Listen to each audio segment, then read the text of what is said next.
तर वळूया पुढील बातमीकडे। उपमुख्यमंत्री देवेंद्र फडणवीसांनी आज नागपुरात संघ मुख्यालयाला भेट दिली आणि त्यामुळे नव्या चर्चांनाही उधाण आलेलं आहे। ही भेट आगामी विधानसभा निवडणुकीच्या तयारीबाबत होती की भाजप राष्ट्रीय अध्यक्षपदाबाबत, याबाबत आता तर्कवितर्के लावले जात आहेत।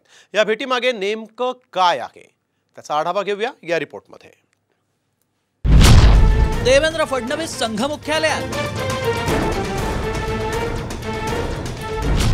फडणवीस संघ भेटीनं चर्चांना उधाण। विधानसभेची तयारी की अध्यक्षपदासाठी वारी? देवेंद्र फडणवीस राज्यातील भाजपचा चेहरा। आगामी विधानसभा निवडणुकांच्या पार्श्वभूमीवर देवेंद्र फडणवीस विरोधकांच्या रडारवर आहेत। त्यात भाजपत राष्ट्रीय स्तरावरील सत्ता स्पर्धा तीव्र झाली आहे। या पार्श्वभूमीवर उपमुख्यमंत्री देवेंद्र फडणवीसांच्या गळ्यात राष्ट्रीय अध्यक्षपदाची माळ पडण्याची शक्यता वर्तवली जाते। यातच देवेंद्र फडणवीसांनी सर्व कार्यक्रम रद्द करत राष्ट्रीय स्वयंसेवक संघाच्या मुख्यालयाला भेट दिल्याची माहिती समोर आली। त्यामुळे या भेटीबाबत जोरदार राजकीय चर्चा रंगली। लोकसभा निवडणुकीत राज्यात भाजपच्या सुमार कामगिरीची जबाबदारी स्वीकारत फडणवीसांनी मंत्रिपदाच्या कामकाजातून मुक्त करण्याची विनंती पक्ष नेतृत्वाला केली होती। आगामी विधानसभेसाठी पक्षाचा पूर्ण वेळ काम करण्याची मागणीही फडणवीसांनी केली।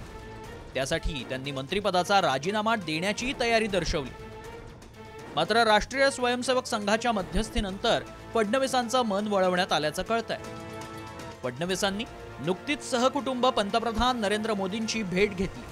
त्यानंतरच त्यांच्या अध्यक्षपदी वर्णी लागण्याच्या चर्चांना वेग आलाय।